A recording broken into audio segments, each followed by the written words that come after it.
O verão bateu em minha porta. Não se aveste comigo, ela dá a resposta. Com um sorriso e um microfone na mão. Ana Carlos conquistando o coração. Pode ser polêmica ou leveza. Ela conduz com firmeza e gentileza. Fala sério e brinca na medida. Traz assunto bom pra nossa vida. Todo mundo entende, todo mundo quer. Se inscreve logo, vai de fé. Tem sabedoria, tem visão. E tudo com jeitinho do povão. Durante muito tempo, a sociedade ensinou que a mulher preta precisava ser forte. Forte para trabalhar, forte para cuidar, forte para resistir, forte para suportar. Mas quem acolhe essa mulher preta quando a força se transforma em exaustão? Hoje vamos falar sobre um tema urgente: o silêncio que adoece e o esgotamento emocional da mulher preta. Episódio 2 no ar da série Mulheres Pretas e Histórias que o Mundo Precisa Ouvir. Nesse episódio 2, eu trouxe a Ana Paula Ferraz para gente conversar sobre esse tema tão importante. Olá, Ana, tudo bem com você? Olá, tudo bem? Feliz de estar É uma aqui. honra, é uma honra tê-la aqui no canal Não Se Veste Comigo, nessa série Mulheres Pretas, uma mulher que eu admiro muito e acompanho você pelas redes sociais, Ana Paula. Ah, que bom, fico feliz de estar aqui mais uma vez, né? Que eu já tive aqui, acho que foi, já tem alguns anos, acho que foi em 2022, e agora voltando mais uma vez, estou feliz. Muito obrigada, Ana, pela sua participação. Para a gente começar o nosso episódio 2, eu gostaria que você falasse um pouco de quem é a Ana Ferraz.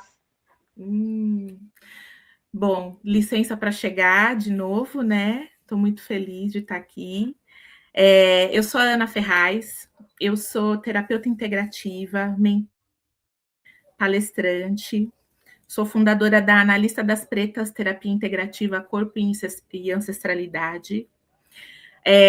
Eu sou especialista em análise corporal e comportamento, sou pós-graduanda em neurociência, comunicação e desenvolvimento humano. Estou em formação clínica decolonial afrodiaspórica e psicanálise clínica amefricana. Dentro do meu trabalho como terapeuta, eu atuo onde eu gosto de fazer essa mesclagem de ciência, de corpo, de ancestralidade. Eu sou pesquisadora de saberes e filosofias africanas, e o meu processo é apoiar mulheres e homens negros, 35 mais, em processos de autoconhecimento, identidade, fortalecimento emocional. Esse é um pouquinho do meu trabalho. Deu para vocês entenderem o porquê Ana Ferraz é a nossa convidada aqui no episódio 2, que tem como tema O Silêncio Também Adoece. Ana Ferraz, para começar, o que significa para você a frase O Silêncio Também Adoece? Nossa, já começamos, né? Mas eu acho que quando a gente fala sobre o silêncio que adoece, geralmente é quando a gente não encontra um espaço seguro para poder falar, né? Geralmente o silêncio ele pode ser, em alguns momentos, um lugar de proteção, mas também até porque quando a gente fala sobre o silêncio nesse lugar de proteção, eu falo que é um lugar ancestral e de antepassados também, porque as nossas precisaram silenciar para poder se proteger, para poder sobreviver. Então, para não serem vistas como agressivas. Hoje a gente usa o silêncio para não ser vista como agressiva, para não ser vista como difícil, para não ser vista como dramática, exagerada, né? Então, o silêncio, quando ele vira regra, ele começa a pesar no corpo, a pesar na mente, a pesar nas nossas relações. E aí, quando esse lugar começa a virar peso, vira esse lugar de adoecimento, né? Então, eu acho que quando o silêncio também adoece, é esse lugar do corpo que quando a gente adoece, o corpo também está querendo dizer algo, né? O corpo está sempre, o tempo todo, dizendo alguma coisa para a gente. Então, acho que a pergunta é o que eu aprendi que eu não podia dizer. Então, é sobre isso que a gente precisa começar a pensar, né? Aonde você aprendeu a silenciar e por que você faz isso hoje? Por que tantas mulheres pretas têm dificuldade, Ana, de expressar seu sofrimento emocional? Existe uma cobrança social e histórica para que a mulher preta seja sempre forte. A gente tem que ser forte a todo tempo, todo tempo. O que você pode falar para a gente sobre isso? Sim, existe uma cobrança que ela é histórica, ela é social e ela é afetiva, né? Quando a gente fala de mulheres pretas, a gente está falando sempre naquele lugar onde as mulheres são vistas sobre a que dá conta, a que consegue sustentar, a que consegue, a que cuida, a que resolve, a que acolhe, a que protege. Então, e que, além de tudo isso, precisa parecer sempre que está bem. Então, essa força, ela muitas vezes, ela não nasceu de uma escolha, ela nasceu de uma necessidade, né? Então, quando uma mulher que cresce ouvindo diretamente ou indiretamente, né? Eu acho que existe esses dois lugares, né? Do implícito e do explícito. Quando a mulher ela precisa ser forte o tempo todo, ela vai começar a sentir vergonha da própria vulnerabilidade, porque ela vai pensar que ela não pode cair, eu não posso depender dos outros, porque outras pessoas dependem de mim, eu não posso incomodar, porque se eu incomodar, vou ter que pedir ajuda e eu não posso pedir ajuda, né? Ou entende o pedir ajuda como um lugar de incômodo, né? Então, esse sofrimento emocional, ele não some quando a gente ignora. Ele vai criando camadas, né? E aí, essas camadas, muitas vezes, as mulheres pretas, elas não conseguem sentir, né? É como se a gente estivesse se anestesiando o tempo todo com essas camadas de não sentir a nossa própria vulnerabilidade. Então, isso vai criando essa nossa dificuldade de se autorizar a sentir o que a gente sente em voz alta. Por isso, a nossa dificuldade de expor, de falar o que a gente sente.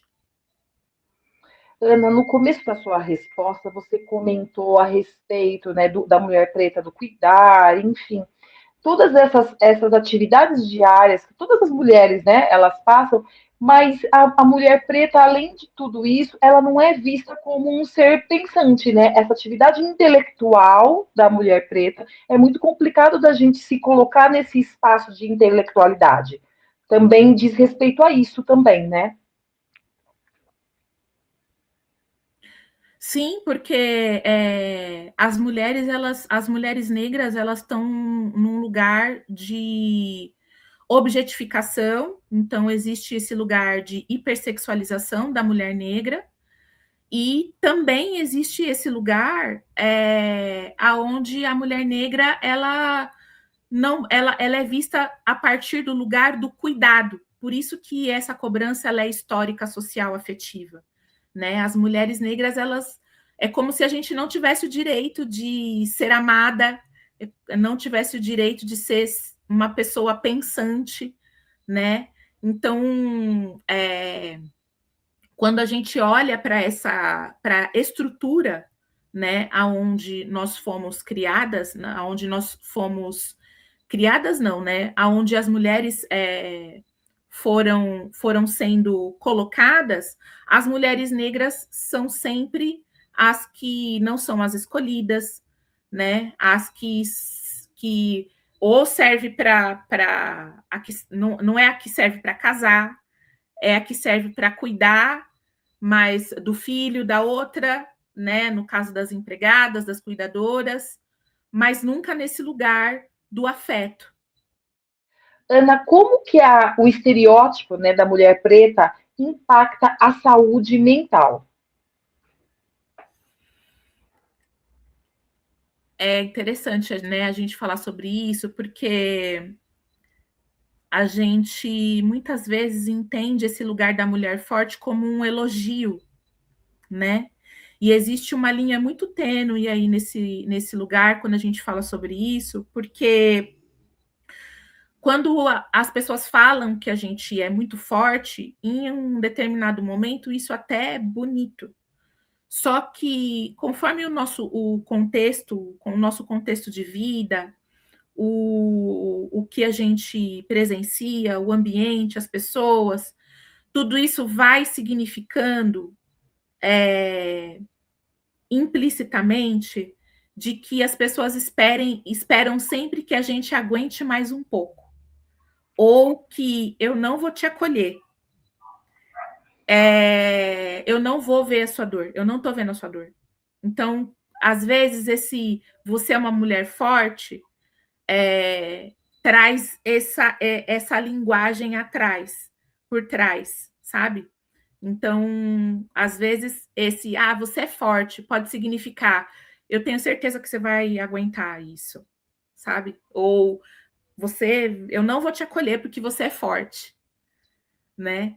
Então, a mulher negra forte, ela vive no imaginário social, né? E a gente volta lá na pergunta 2, essa construção, né, histórica, social e afetiva, né? A mulher negra forte faz parte desse contexto, desse imaginário social, e aí que impede a gente de descansar, de pedir colo, de errar, né? De adoecer, então, de mudar, até às vezes até de mudar de ideia, né? A gente não pode nem mudar de ideia, de falar, não, isso aqui eu dou conta, não, não dou mais, não. Eu achava que dava, mas agora não dou. Então, isso impacta muito na nossa saúde mental, né? Porque cria esse lugar de desconexão, cria esse lugar de identidade, né? A gente se perde, porque a gente está o tempo todo tentando ser forte, porque as pessoas estão sempre esperando que a gente aguenta, que a gente não vai ter acolhimento, que as pessoas não vão perceber as nossas dores, né? Então, por fora a gente sempre parece firme, mas por dentro a gente está exausta, a gente está esgotada. Eu sabia que esse episódio ia ser um pouco difícil para mim, e eu tô vendo que tá difícil a gente se segurar, porque, né, Ana, atravessa muito a nossa realidade, né? Nós, como Sim, mulheres pretas, e tudo isso que você está falando diz muito respeito a mim, né? E a gente acaba se.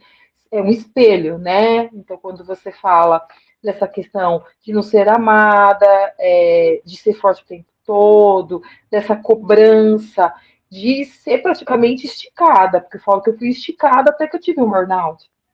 Eu não tive à toa, uhum, né? Eu sim, fui literalmente esticada. E o quanto isso é impactante e quanto isso é difícil, né? Porque hoje eu ainda consigo, através do processo terapêutico, de me ver no outro lado e enxergar esses gatilhos e tentar emocionalmente me preservar. Mas eu confesso sim. que é muito difícil mesmo. Sim, esses processos eles atravessam a gente mesmo, Ana, porque não tem como a gente olhar a história de uma outra mana preta e não se conectar, né? E não nos perceber, né? Mas eu acho que isso diz muito sobre existência, né? E existe um lugar, eu falo muito, principalmente para as pessoas que eu atendo, né? Que a gente tem o nosso olhar de existência, ele está sempre a partir do outro. Então, a gente acredita que só existe porque o outro está vendo a gente. E isso é um lugar muito, muito imaturo, né? a gente precisa olhar de uma maneira um pouco mais amadurecida e entender que a nossa existência, ela não vem a partir da forma como o outro enxerga a gente, mas sim o quanto que a gente está se vendo, se acolhendo, se observando, né? Então, eu sempre falo que quando a gente fala sobre existência, até porque, se a gente for fazer um olhar histórico, pessoas negras, a gente veio num contexto de não existência, né? De um lugar de objeto, né? E não como seres pensantes, pessoas humanas. Nós viemos num contexto onde a gente não pôde existir enquanto pessoa, né? E a gente carrega esse lugar histórico, socialmente falando, né? Tá aí o racismo estrutural que não nos deixa, que está sempre expressando isso explicitamente, não é nem implícito, né? É explicitamente na nossa cara o quanto que a gente não existe, né? A gente tem que estar o tempo todo provando quem é a gente. E então fazer esse olhar de existência a partir de dentro para fora, que é sobre você entender que você existe, pelo simples fato de você estar aqui, que você existe, que você sobreviveu, né? E que você vive, é o primeiro passo para a gente começar a entender a gente enquanto existência, sem precisar desse olhar do outro. Não é sobre não ser importante para o outro, mas é sobre a gente entender a nossa existência a partir da gente, para depois entender como a gente está sendo vista pelo outro. Bem intenso esse episódio 2, né, Ana? Quais são os custos emocionais da mulher preta continuar tentando sustentar essa imagem de força e de forte o tempo todo? Eu acho que talvez o custo maior seja o quanto que a gente se afasta da nossa própria humanidade, né? Porque ser forte o tempo todo gera uma exaustão emocional tão grande por conta dessa nossa dificuldade de pedir ajuda, da culpa, né? A gente vive se sentindo culpada pelo fato de querer descansar, o medo de decepcionar, essa sensação de solidão, né? Essa relação da gente ser dura com a gente mesmo, né? Eu recebo muitas pessoas onde falam: nossa, eu consigo ser tão amorosa com as pessoas, mas quando é comigo eu sou sempre dura, eu nunca consigo me acolher, eu acolho todo mundo, mas eu nunca consigo me acolher, né? Então, quando a gente começa a se cobrar por não conseguir ser aquilo que todo mundo está esperando da gente, a gente entra num lugar de sofrimento, né? Num lugar de culpa, porque a gente não está conseguindo atender aquela demanda do outro. E aí, às vezes, será que aquela demanda é do outro, não é nossa? Mas a gente precisa ser forte, a gente precisa dar conta. Então, isso vai implicando no custo dessas nossas relações, né? E aí não é só das relações afetivas sexuais, a gente também está falando das relações com família, com amigos, com trabalho, né? Se a gente é a pessoa que é forte o tempo todo, nós vamos adoecer, né? Uma hora o corpo ele vai te parar, porque o corpo sempre avisa antes, né? O corpo sempre avisa antes, mas a gente normaliza o que não era para ser normal e chega até a exaustão mesmo. Em que momento a resistência deixa de ser uma proteção e passa a ser um adoecimento para a mulher preta?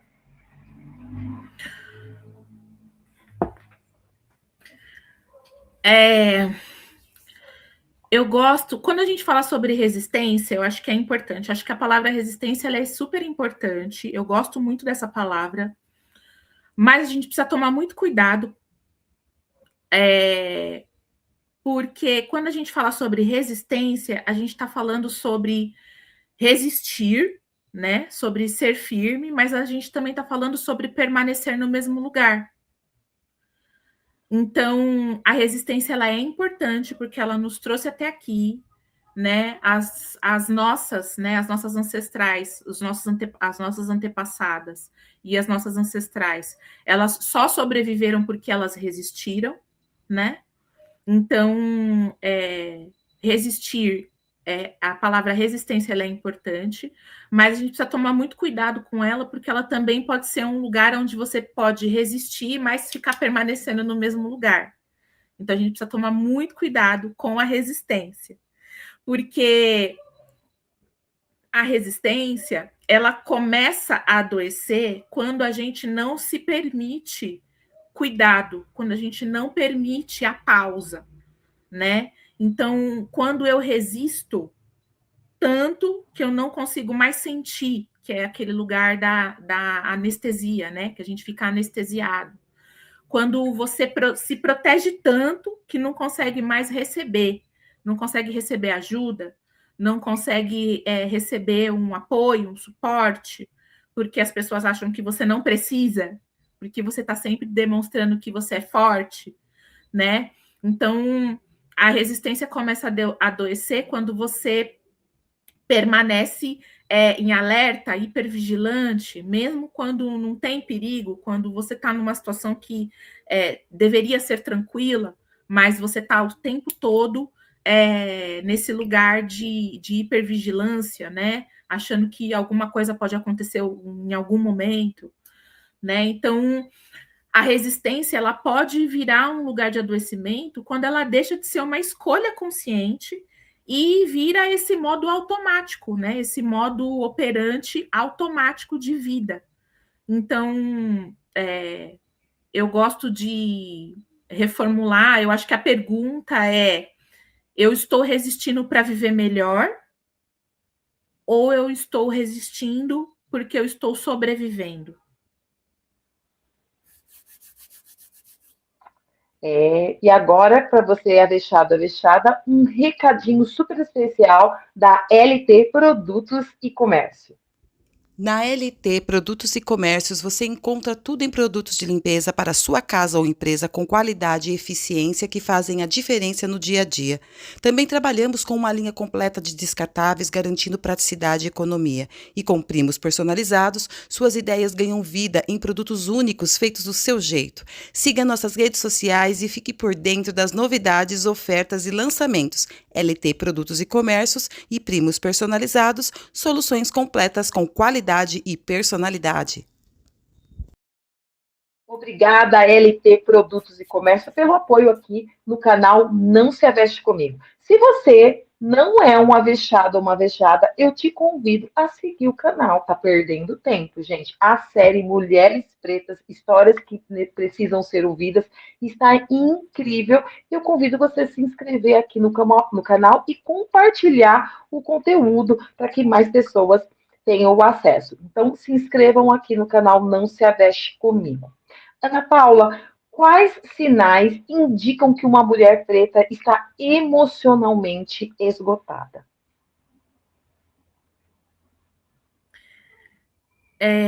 Eu acho que esse é um ponto muito importante, né? Porque nem toda mulher que está esgotada está parada na cama, está de cama, né? A maioria é altamente produtiva, muito produtiva. Nós somos pessoas que produzimos muito e muito bem. Então, alguns sinais vão aparecendo no corpo e também no nosso comportamento, né? Então, é importante a gente estar sempre atento. Eu falo muito, eu sou terapeuta integrativa, né, holística, então, entender que corpo, mente e espírito caminham juntos, apesar do Ocidente tentar desmembrar o Ocidente e esse movimento da gente caminhar sempre no automático fazem com que as pessoas pensem que mente é uma coisa, corpo é outra, quando na verdade tudo caminha junto. Eu gosto muito da ideia de que que o nosso corpo, olhar o nosso corpo como bússola, né? Como norteador mesmo, porque o nosso corpo ele sempre sinaliza as coisas. Então, o cansaço constante, a irritabilidade, às vezes vontade de sumir, né? Dificuldade de dormir, ou o excesso de sono, aquele choro preso que dói, né?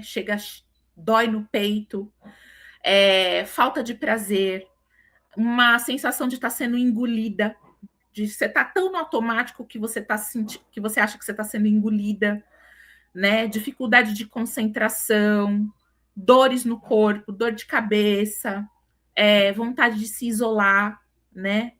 Então, um sinal muito comum é o que a mulher continua funcionando, mas por dentro ela já não está bem, né? Então, ela está sempre cuidando, ela está sempre respondendo, ela está sempre resolvendo, mas só que ela não faz isso presente, ela faz isso automaticamente, né? Isso já é um indício que você está emocionalmente esgotada, porque aquele choro que a gente não colocou para fora, ele vai ser um choro que vai sair de outras formas.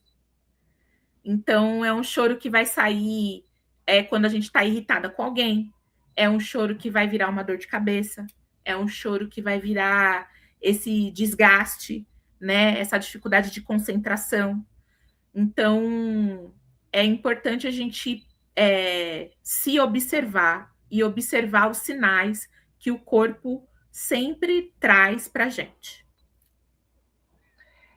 Você disse dessa questão da produtividade, Ana, e eu vivi muito isso quando eu tive o burnout, porque eu não tinha essa percepção real do que estava acontecendo com o meu corpo, e aí eu fui acelerando, até que eu queimei tudo que eu tinha que queimar, e a médica determinou meu afastamento por tempo indeterminado. E mesmo quando ela me deu esse afastamento, eu não acreditava nisso. E as pessoas que estavam convivendo comigo também não. A única situação que realmente todo mundo percebeu que eu estava ficando doente é que eu emagreci num prazo de 2 meses 35 quilos.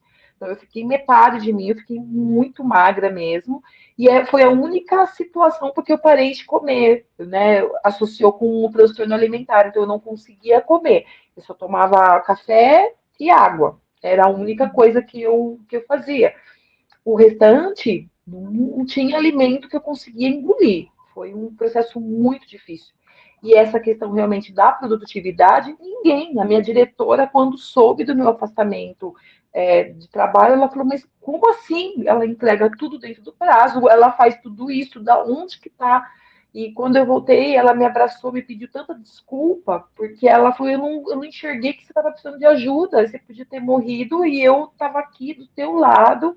Então, realmente, gente, dos familiares, para quem convive, né, com as mulheres pretas, que é o tema desse episódio de hoje, mas qualquer pessoa, né, porque pessoas, elas adoecem, né, então, muita atenção em um ponto. Eu não dormia, essa questão também do sono, eu não dormia à noite e durante o dia eu dormia por causa do quê? Do isolamento. Depois que eu fui entendendo o que o meu corpo estava fazendo, né? Eu queria dormir, ficar acordada à noite porque ninguém ficava. Eu passava a madrugada inteira sozinha. Né? Então, muita atenção aí nesses sintomas que são tão importantes para ter um diagnóstico e um tratamento adequado para todas as pessoas. Exatamente, é isso. Ana Ferraz, de que forma o racismo cotidiano impacta a saúde das mulheres pretas? Bom, primeiro só voltar um pouquinho no comentário que você fez sobre normalizar coisas que não são normais, né? Então, a gente normaliza o viver cansada, a gente normaliza o não dormir bem, a gente normaliza a dor no corpo. Então, a gente normaliza é só uma fase, quando na verdade o corpo já está pedindo socorro, né? Então, a gente normaliza as coisas. E aí a gente só busca ajuda quando o corpo realmente interrompe a gente, né? E não só a gente. A sociedade normaliza isso, porque nós fomos ensinadas a ignorar os avisos do corpo para poder continuar dando conta. Por isso que é importante a gente olhar para isso, porque isso conversa com essa pergunta. Porque a normalização de alguns comportamentos, né? O racismo, ele adoece não porque ele acontece em situações explícitas, né? Em episódios que às vezes a gente vê aí a todo tempo na televisão, nos jornais, né? Nos meios de comunicação, nas redes sociais. Ele também acontece nos detalhes, né? Então, na forma como as mulheres negras são interrompidas, na desconfiança da nossa competência, nesse lugar de solidão nos espaços de poder, né? Muitas vezes a gente chega em lugares corporativos e muitas vezes nós somos as únicas mulheres negras na composição daquela equipe, né? Na hipersexualização, que a gente já falou um pouco sobre isso, na cobrança de ser sempre a melhor, de ser sempre excelente, né? Essa coisa negra, né? Essa coisa da mulher negra saúde, nessa coisa da mulher negra ser sempre excelente, 2 vezes melhor, né? Na falta de acolhimento quando as mulheres negras erram e quando uma pessoa branca erra, né? Então, essa leitura que as pessoas fazem quando a gente é firme nas nossas decisões, nós somos lida como agressivas, né? Então, a gente não é firme, nós somos agressivas. Quando é uma outra pessoa, é uma pessoa que é enfática, que é firme, né? Então, esse comportamento que é normalizado, né, que vem da norma, vai deixando a gente em estado de alerta mesmo, né? Então, as mulheres, elas entram nos espaços precisando o tempo todo provar alguma coisa, mesmo sem ser escutada, né? Então, o nosso corpo já chega antes, né? O nosso corpo e a nossa cor sempre chega antes da nossa competência, da nossa comunicação, tudo chega antes, né? E isso cansa, né? E esse cansaço, ele não é só físico, né? Ele também é esse lugar de existir, tendo o tempo todo que se defender, o tempo todo a gente está tentando se defender, né? Um recadinho para você, avexado e avexada da Casa Corraça. Quer realçar sua beleza e se sentir ainda mais incrível? Na Casa Corraça você encontra tudo em um só lugar: cabelo, maquiagem, unhas, depilação, cílios e tratamentos estéticos completos. Profissionais qualificadas, atendimento personalizado e resultados que você vai amar. Agende seu horário e venha viver essa experiência de beleza com a gente. Siga as redes sociais da Casa Corraça. Obrigada, Casa Corraça, pelo apoio aqui no canal Não Se Aveste Comigo. Um super beijo, Fabiana Corraça, que é administradora, né, desse espaço incrível. Um super beijo, Thaís Rosa, que vocês cuidam de mim com tanto amor e com tanto carinho. Você daqui de Jundiaí, região, tem uma ótima opção de salão de beleza com todos os serviços imagináveis. Ana Ferraz, fala pra gente como que a invisibilidade da dor da mulher preta contribui para esse adoecimento e por que pedir ajuda é tão, tão, tão, tão, tão difícil.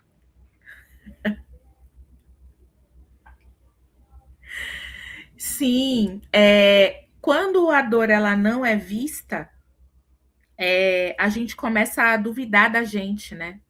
A gente começa a entrar num lugar da dúvida. Então, a gente pensa, será que eu estou exagerando? Será que eu sou sensível demais? Será que eu deveria aguentar um pouco mais? esse lugar de invisibilidade faz com que a gente não valide o nosso próprio sofrimento, né? Lembra que eu falei sobre anestesiar, né? Sobre não sentir a dor, sobre não pôr para fora o que a gente está sentindo, né? Porque a gente entra nesse lugar da dúvida. Então, quando eu não valido o que eu estou sentindo, eu vou demorar mais para buscar o cuidado. Isso é automático.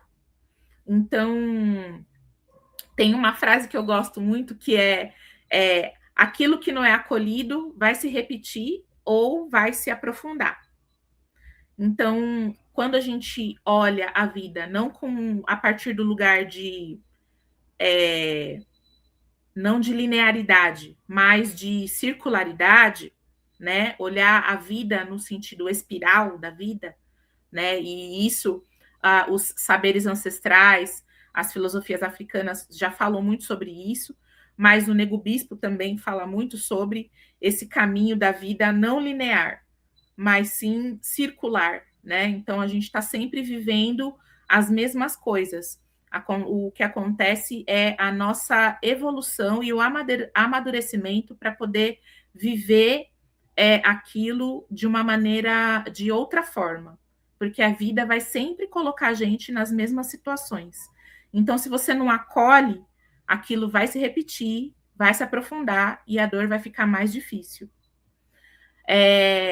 Então, a dor da mulher preta, ela precisa ser vista sem romantizar. Então, nós mulheres, de novo, existência, olhar esse nosso lugar de existência, para que a gente possa se acolher e parar de duvidar da gente, duvidar do que a gente está sentindo, duvidar da nossa intuição, duvidar desse lugar de dor, né? De não se escutar. A gente não se escuta.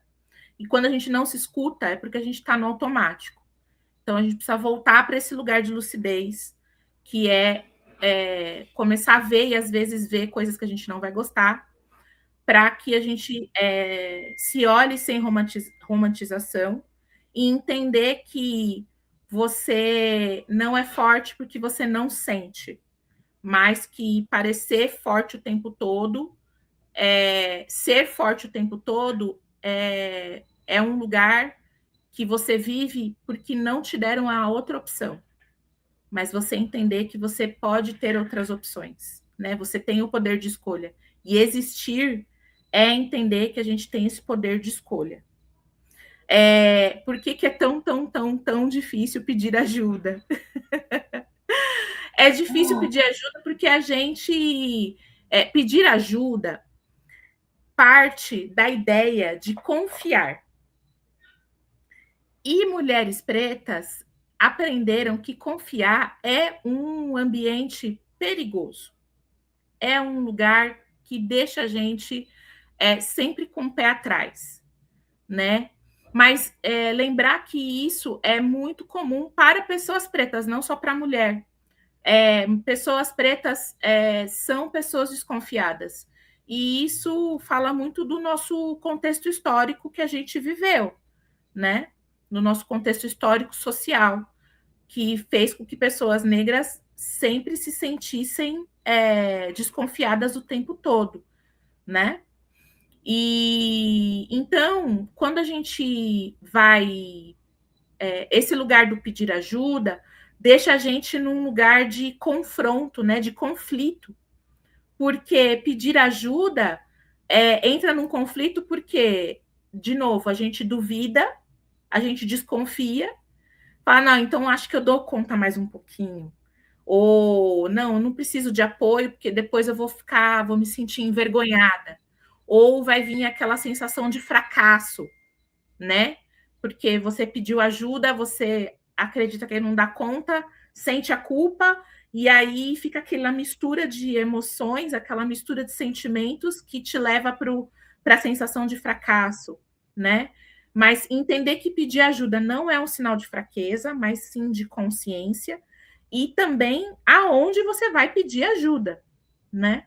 A gente precisa ter a consciência de pedir ajuda, mas saber quais são os lugares e quem são as pessoas para quem a gente vai pedir essa ajuda, né? Então, isso é um ato de coragem da gente com a gente mesmo, e é um lugar também que tem muita potência. Você falando de confiança, Ana, e realmente, assim, eu tenho muita dificuldade de confiar em pessoas. E principalmente de mostrar minha fragilidade, porque eu acho que se eu pedir ajuda, estou sendo frágil e eu acabo achando que isso vai me comprometer ou vai me prejudicar em alguma coisa. Então, às vezes eu prefiro ficar na sobrecarga do que pedir ajuda para alguém. E isso em todos os sentidos, seja dentro do meu trabalho, dentro da minha casa, com a minha família. Eu sou o tipo de pessoa que não pede ajuda, eu tenho muita dificuldade de lidar com essa questão de ajuda, e agora você falando dessa questão de confiança, eu consegui identificar esse ponto na minha existência. E falando em culpa, né? Em tudo isso, em culpa, em falta de confiança, existe culpa quando a mulher negra decide cuidar de si mesma? Quando a gente fala, não, eu preciso cuidar de mim, eu tenho que cuidar de mim, existe uma culpa, um peso muito grande. De onde que vem isso, Ana? Isso que você falou é importante, né? Porque confiar é um lugar que também traz muita vulnerabilidade, né? Então, quando a gente olha para esse lugar de confiança, é também sobre a gente se olhar com coragem e entender que você está vulnerável, que é um lugar que precisa ser olhado, né? Precisa de ajuda, precisa ser acolhido. E às vezes não é sobre o de fora, é sobre você, né? Se está entrando nesse lugar de desconforto, putz, preciso pedir ajuda. Nossa, talvez antes de você pedir ajuda, olhar, mas por que eu estou me sentindo tão desconfortável com isso, sabe? Por que eu não quero pedir ajuda, né? Fazer essa pergunta, essa conversa interna é um movimento também de lucidez, né? E sim, existe muita culpa. Mulheres são criadas para serem complacentes, mulheres no geral, né? Foram criadas para serem complacentes e para serem cuidadoras e entendem o amor numa chave de utilidade. Então, o afeto, né? E aí, quando eu estou falando sobre afeto, estou falando sobre afeto positivo, né? Porque o afeto também pode ser negativo. Então, quando a gente fala sobre o amor e o afeto, a gente está sempre nessa chave do amor a partir da nossa utilidade. E nós somos criadas para isso, né? Então, a gente associa o nosso valor a partir do quanto a gente é útil para outra pessoa. E o útil a partir do cuidado. Então, quando a mulher para quando a mulher ela para olhar, para cuidar de si, ela vai se sentir culpada porque ela vai achar que está sendo egoísta, que está abrindo mão de alguém, abrindo mão da relação, que não merece esse tempo, né? Então a gente vai esse lugar da dúvida e do autoquestionamento, né? Será que eu preciso mesmo desse tempo? Ah, não, deixa mais um pouquinho. Eu consigo aguentar mais um pouquinho. Ou não, não vão achar, as pessoas vão pensar de mim tal coisa, né? Então, esse lugar da culpa, ele está sempre rodeando a gente. Mas entender que o autocuidado não é você deixar de fazer pelo outro, né? É sobre você entender, se colocar à frente e entender se aquilo é bom para você também e também é bom para o outro, né? Então, as mulheres negras, né? As mulheres negras, elas cuidar de si, cuidar da gente, também é um ato político, né? Também é um ato ancestral, espiritual, né? Porque a gente rompe com essa lógica de que os nossos corpos existem só para existir, para produzir, para suportar, né? Para suportar coisas. E descansar também é uma forma de dignidade, né? Tem um livro que fala que o livro é Descansar é Resistir. E eu acho que ele fala muito sobre isso, né? Sobre essa ideia de que mulheres negras, elas precisam estar descansadas para tomar decisões, para fazer o que precisa ser feito, mas a gente precisa descansar. Precisa descansar o corpo, descansar a mente. E faz todo sentido, sabe, Ana? Porque esse cuidar de si, esse descanso, para mim, era algo que não existia. Não existia, porque eu achava que eu tinha que estar 24 horas, né, cuidando da minha mãe e trabalho, enfim, tudo que eu tinha que fazer, né, e eu não conseguia nem me ver dentro desse processo, aonde que eu estava, onde, né, começava, onde terminava o outro, primeiro é uma coisa só. Então, eu cuidando dela, ela estava saciada, para mim estava ótimo. Só que nesse processo todo você desgasta. Eu lembro que ela partiu em março e em janeiro eu fui fazer uma viagem. E eu não queria viajar. E aí o meu irmão falou: não, você vai viajar lá para o Nordeste. Porque o que eu fazia? Eu viajava perto, porque se desse qualquer coisa, eu entrava no carro, eu ia de manhã e voltava no final da tarde. Ele falou: você tem que ir longe para você não ter possibilidade de vir, para você descansar. E aí você vai relaxar, que é o único jeito. E realmente eu fui. Mas esse processo todo de eu viajar lá, eu falei: não, gente, onde já se viu eu deixar a chocolatinho sozinha? E eu estava sozinha, estava com meus irmãos, estava com a minha família, né? Todo mundo junto, cuidando, só que eu tinha que estar junto, né? Eu não entendia esse lugar de cuidar de mim. E o autocuidado é justamente isso, né? O autocuidado é você cuidar de si para você conseguir cuidar do outro. Porque senão você não dá conta mesmo. Se você não olhar para o que você é, para a sua existência, você não consegue, porque você adoece. E hoje eu carrego ainda todo esse processo, porque o corpo também não faz assim, ó. Num passe de mágica, tudo voltou ao normal, meu corpo está saudável. Não, né? É uma luta agora para eu restabelecer minha saúde física e a minha saúde emocional diante do processo do cuidar, do cuidar, do cuidar, do que eu tenho que cuidar, e eu não posso falhar. Se eu falhar, a ideia errada é minha culpa. Por muito tempo eu visitei esse lugar no dia que a minha mãe partiu, eu não estava lá. E eu achava que se eu estivesse lá, não tinha acontecido isso. Eu me culpava até nesse momento, eu me culpava. Eu te vejo e eu te acolho, Ana. A gente, quando a gente entra nessa chave da utilidade, a gente perde a nossa identidade mesmo. Porque a gente acha que as nossas funções fazem parte de quem a gente é, né? Então, a gente acha que a gente vai salvar o que a gente vai salvar as pessoas à nossa volta, né?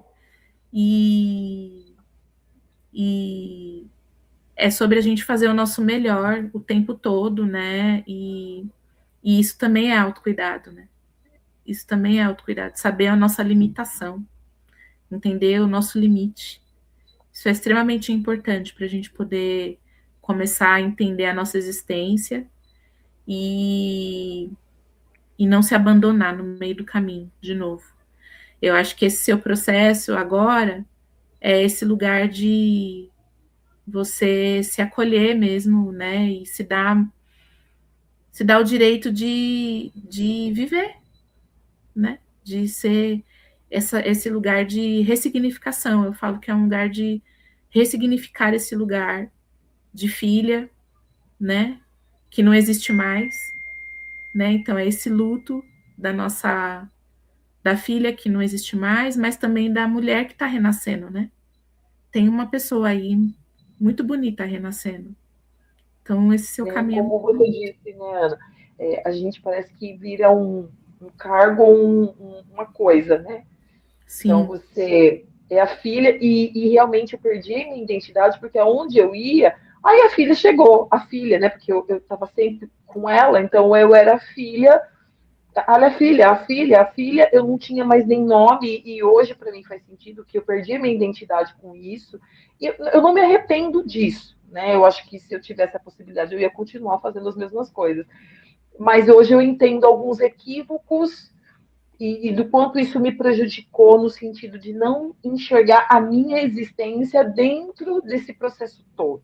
Porque eu continuei sendo uma pessoa e eu não enxerguei isso. Eu acho que essa é uma sobrecarga que a mulher preta ela traz muito isso, e é histórico, e a gente precisa ressignificar e construir isso da melhor forma possível, né? Eu gostaria de ter tido a possibilidade de ter enxergado isso antes, quando a Chicletinho estivesse aqui, talvez até o nosso processo seria mais saudável, né? De relacionamento, né? Não ia ser tão pesado como foi para mim, e eu acho que ia ser mais leve para todo mundo, né? Mas, enfim, essa é a minha história e a gente tem que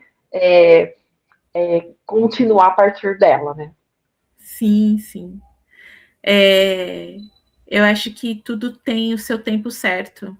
E aconteceu o que tinha que acontecer. E que bom que você está vendo. Você não viu antes, mas você está vendo agora. É essa oportunidade que você tem de se reconectar com você mesma. Talvez se você tivesse visto isso lá atrás, você não ia conseguir se reconectar com você mesma. Então, tudo no momento certo. Não tem nada errado.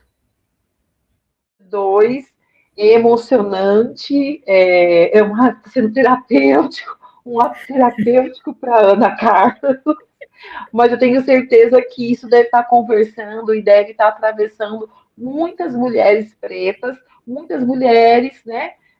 Devem estar se identificando com toda essa situação e está tendo esse privilégio de refletir, de ressignificar. E é isso que é o objetivo aqui dessa série Mulheres Pretas.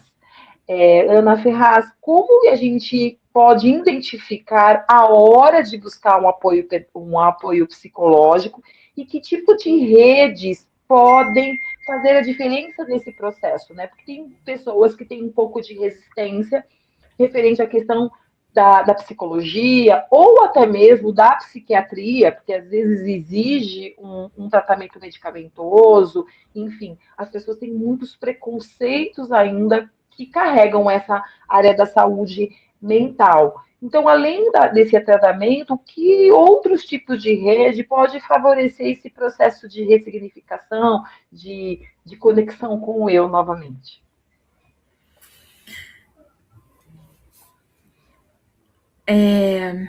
Eu acho que buscar apoio não precisa acontecer só quando a gente está no limite, né?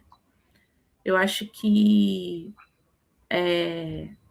quando a pessoa percebe que tem coisas que ela está repetindo os mesmos ciclos, quando ela começa a entender racionalmente as coisas, mas ela não consegue mudar, quando ela está vendo que o corpo está dando sinais, né? Quando as relações começam a ser atravessadas por culpa, por medo, por excesso de entrega, né? Quando a gente olha para o espelho e não reconhece mais, ou quando às vezes a gente nem consegue mais olhar para o espelho, porque não consegue se ver, né? A vida, ela tá só nesse lugar de automatizado, de só cumprir tarefa, né? De check, de produtividade. Eu acho que começa a ser um lugar onde você começa a pensar ou já buscar ajuda, porque a terapia, ela é um espaço de escuta, né? É um espaço de consciência, de reorganização. Eu gosto de falar que a terapia é como se você estivesse falando com você mesma, você falando com a sua consciência. Então, eu, como terapeuta, você não está falando comigo. É como se você estivesse falando com você mesmo, mas com um seu eu mais consciente. É como se você estivesse falando com um perfil seu mais consciente, mais elevado. E você tem a oportunidade de fazer perguntas e trazer para esse lugar de consciência, para essa realidade que você está vivendo agora. Então, é um ambiente onde você pode se escutar, né? Então, às vezes acontece no ambiente terapêutico da pessoa falar assim, nossa, eu nunca falei, eu nunca verbalizei isso.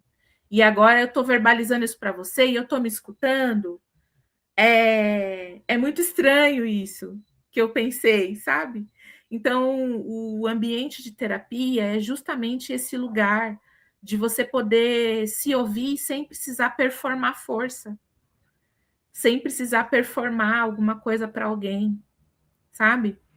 Então, o terapeuta, né, é lógico, né? A gente está falando das pessoas que têm bom caráter também, né? Não é só o diploma, mas também o caráter da pessoa te olhar sem julgar, sem apontar, de entender que você está ali exposta para não buscar respostas, mas de se entender melhor, né?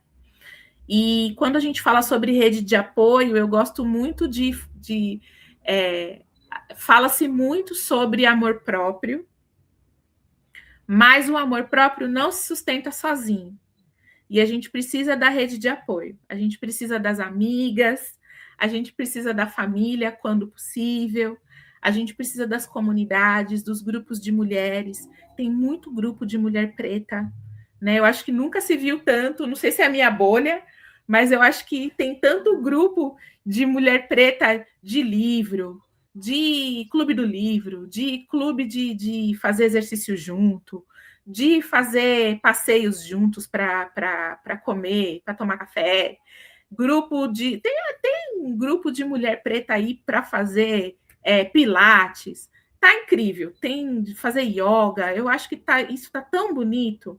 Tem muitos grupos de mulheres se aquilombando, né? Então, a gente precisa desse lugar, a gente precisa dessas comunidades. Existem esses espaços, a gente precisa desses espaços, né, desses coletivos. Então, além dos profissionais, né, de saúde mental, dos psicólogos, dos psicanalistas, dos terapeutas holísticos, né, que é o meu caso, mas a gente precisa desses espaços seguros, né, desses coletivos, porque desses lugares onde a mulher precisa entender que ela não precisa ser útil para ser amada, né? Ela só precisa ser quem ela é e ser acolhida por isso. Então, uma rede de apoio não é só ter gente por perto, né? É importante isso. Não é só você ter um monte de gente, porque às vezes você pode ter muita gente, mas continuar se sentindo sozinha, né? É sobre quem te acolhe sem te julgar, sem te apontar, né? Aquele abraço que a gente ganha sem precisar, sem a gente pede um abraço, e a pessoa só te abraça, e você não precisa ficar se justificando por que você quer aquele abraço. Você só pede o abraço e a pessoa te dá, sabe? Essas demonstrações de carinho, de afeto. E entender que a gente não precisa ser útil, né, para ser amada. Então, é sobre esse lugar de presença, né, de presença segura. Então, a rede de apoio é onde a gente pode existir sem precisar ficar se explicando, né, o tempo todo. Então, rede de apoio. Tenha amigas. Mesmo que você esteja numa relação afetivo-sexual, ou de família, tenha amigas. Porque é a amiga que vai apontar as coisas que você não gosta, as amigas verdadeiras, né? É as que vão apontar o que você não gosta e que você não vai gostar, mas que vai te fazer pensar, que vai pôr aquela pulguinha atrás da sua orelha e falar, será que ela tá vendo? O que ela tá vendo que eu não tô vendo? Então, amigas e comunidades, né? Espaços coletivos de mulheres pretas para que a gente possa se aquilombar. E com vocês, mais um apoiador aqui do canal Não Se Aveste Comigo. Agora, bolinhas de amor. Na Bolinhas de Amor, cada brigadeiro é feito com carinho, sabor e aquele toque especial que derrete o coração. Perfeito para qualquer momento ou só porque você merece. Siga nossas redes sociais e venha se apaixonar por cada bola. Para você que está em Jundiaí e região, está precisando então de um lugar para tomar um super café e com as amigas, com os amigos, com a família, então tá aí a nossa recomendação aqui do canal. Bolinhas de Amor. O lugar é incrível, a comida é maravilhosa, o atendimento ó, de super qualidade. Então, sigam as redes sociais da Bolinhas de Amor. A gente já está encerrando, infelizmente, o episódio 2 que foi um tsunami de emoções. Eu espero que vocês tenham aproveitado, porque eu aproveitei muito mesmo. Então, para a gente fechar, Ana Paula, primeiro eu quero te agradecer pela tua presença, pela tua generosidade de trazer tantas reflexões, tantas experiências para mim e para os avechados e avechadas. E a pergunta de milhões é quem cuida da mulher preta que sempre cuidou de todo mundo? Essa pergunta ela é muito profunda, né? Porque toda vez que a gente cuida a gente faz essa pergunta, a gente vai direto para um lugar aonde tá esperando que alguém te veja, que alguém te perceba, que alguém chegue até você e fale assim: não, agora eu vou ser essa pessoa que vou cuidar de você, né? Então, eu acho que aprender a se escolher seja uma parte da resposta dessa pergunta, né?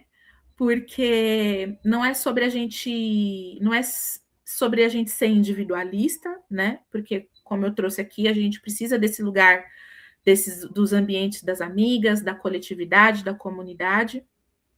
Mas eu acho que é importante a gente entender que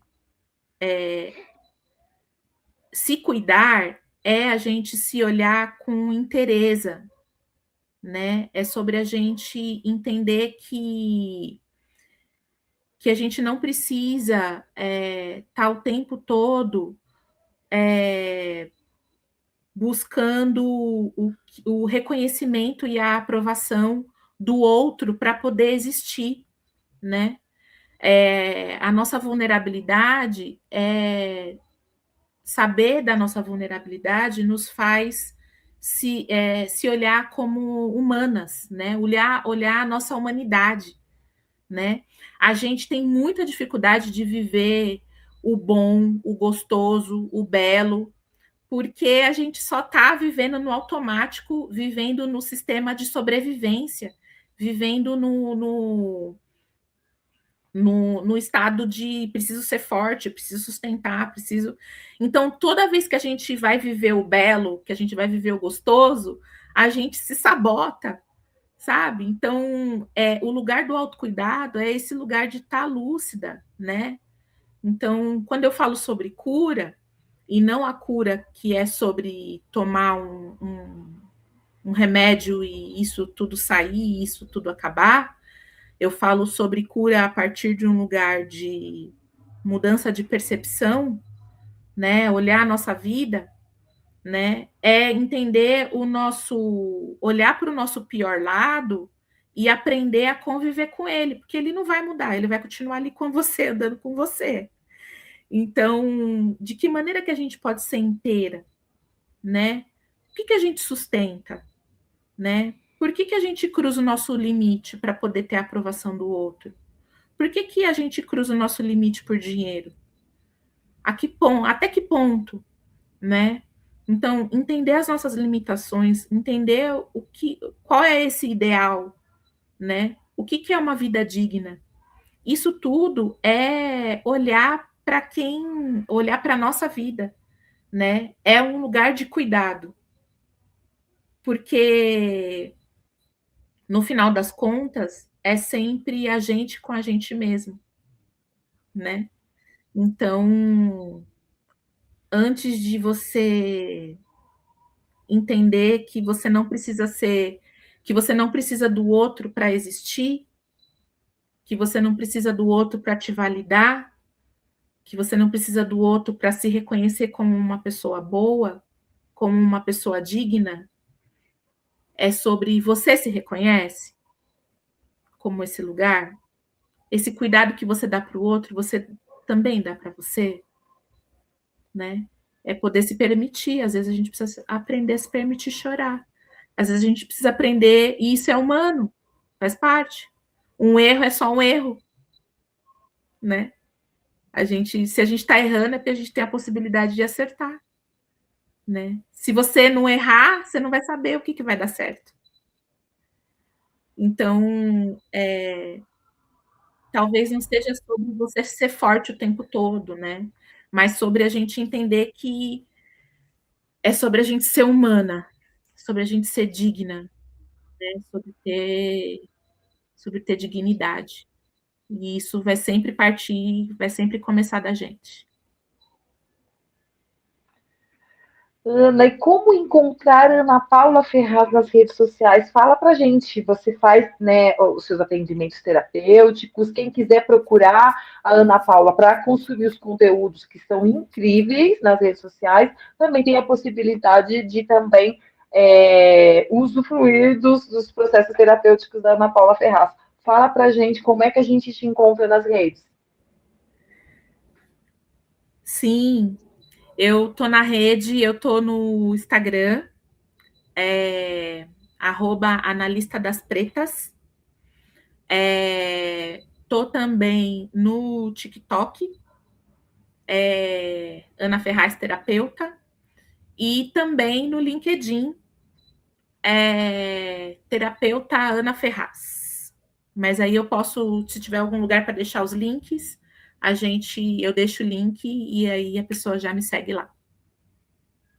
Com certeza, eu vou deixar aqui as redes sociais da Ana Paula para você que quiser consumir os conteúdos que são incríveis, como eu já disse, e também, se caso está precisando de um processo terapêutico, precisa se cuidar, enfim, precisa olhar para você, também recomendamos a Ana Paula Ferraz.